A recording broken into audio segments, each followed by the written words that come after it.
Super Mario Sunshine has always been the black sheep of the Mario franchise. It distances itself from the Mushroom Kingdom, seeing Mario and friends taking a trip to a tropical island named Isle Delfino as a getaway from their usual issues.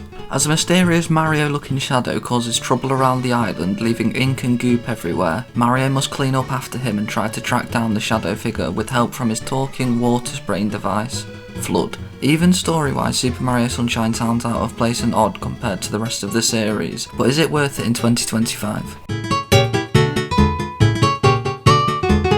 Released all the way back in 2002 for the Nintendo GameCube, Super Mario Sunshine sees its 23rd birthday this year, being the second oldest 3D Mario game. This has put many off playing it, which, when paired with the some not so favourable reviews and opinions of the game, stops Mario Sunshine from being given the chance it deserves, which is what we're here to do today. We'll look at each aspect of the game, going over gameplay, stages, visuals, price, and since we've already touched on it briefly, we'll start with the story. Expanding on what I mentioned earlier, Super Mario Sunshine may have the most in-depth story of the franchise. It's the first title to contain voice acting in the series, along with having full cutscenes in proper early 2000s fashion. As you uncover the identity of the mysterious shadow figure, it's revealed to be none other than Bowser Jr., making his debut in this game. It's interesting to see what would change about him in future titles, but for Mario Sunshine, I think he works perfectly fine as an antagonist. The remainder of the story sees you journeying through Delfino's stages as you reach the Corona Mountain, where you'll fight Bowser and Bowser Jr. As a plot, the story works more than people give it credit for, which I attribute to the setting. The sea and the sand are curious locations. I often find their wind blows memories of youth and simpler times through me, a nostalgia of sorts. Having Mario Sunshine set in a location like this means for those who are playing their first time, it will provide a childlike innocence and wonder, and for those going on a repeat playthrough will reminisce on their memories. As a plot, the story works fine, but the seaside setting that is so vastly unique from the majority of the franchise gives Mario Sunshine its own personality.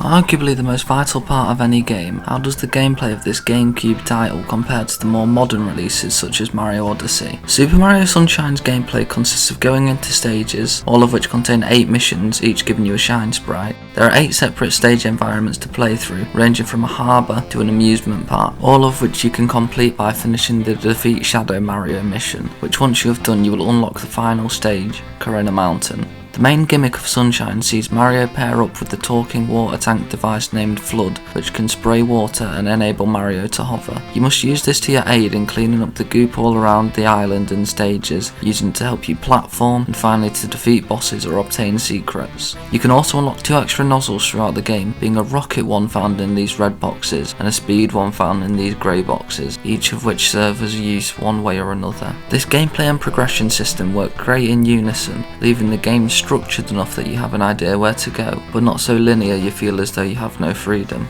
The platforming elements themselves may be some of the best in the franchise due to how challenging they can be, especially in the stages where Shadow Mario takes FLUDD and you must platform old school style through retro themed environments. FLUDD adds enough diversity and depth to the gameplay to set Sunshine apart from each Mario game, leaving Sunshine with a clear intention no other Mario game has aimed for. Yoshi also makes a return after you complete a certain stage, able to be found in the hub world, as well as stages accessed by feeding whatever fruit he wants. Yoshi doesn't do any harm being here and is a nice addition, but aside from when the game forces you into using him, he is completely optional, which is a shame. The main criticism I have for Sunshine's gameplay is to do with bugs and blue coins. Arguably being the most unpolished Mario game, certain stages contain various bugs such as the infamous pachinko machine level, in which grabbing all the red coins becomes a much more tedious task than it needs to be. The blue coin system is also frustrating. For every 10 blue coins you collect in the game, you can exchange them for 1 shine sprite, which sounds simple enough, but with 240 blue coins, meaning 24 shine sprites to collect, and no way to track the remaining ones or ones you've already collected, blue coins are a completionist nightmare and you'll most likely have to use a guide. As a whole, the gameplay of Sunshine is distinct enough to set itself apart from the other Mario entries, yet reminiscent enough of the main platforming formula this series brings us to keep new and returning players alike engaged.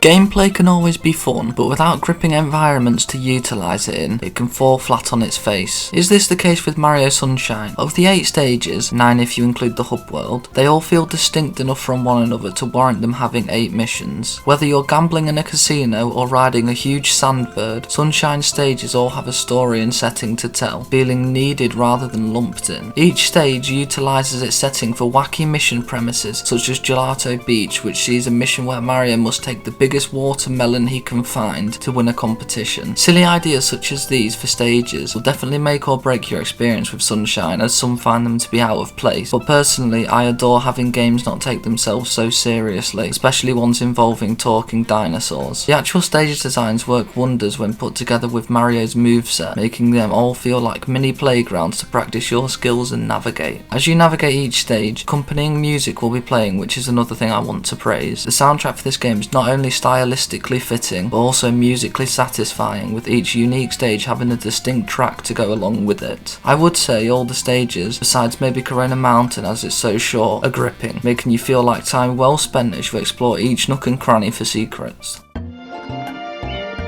Considering everything I've mentioned about Sunshine and how great it is, you'd think it would be a no-brainer to buy the game and play it. However, this is where the question of is it worth it arises. To play the game in 2025, you'd either have to own a GameCube and buy the game alongside it, taking your total to around £20 to £30 or $25 to $40 for just the game, and another £80 or $100 for the console and controller. Your other options would be to buy Super Mario 3D All-Stars for the Switch, which is another £40 or $50, or to emulate. Super Mario Sunshine is without doubt one of the best GameCube titles, which will provide you with hours of enjoyment. It's just a question of what price you value your enjoyment at. With the price tag on Mario Sunshine in 2025, I'd say unless Nintendo releases a modern remaster or remake, Super Mario Sunshine is not worth it in 2025. Thanks for watching. If you have any game suggestions or content ideas, leave them in the comments below. But for now, goodbye.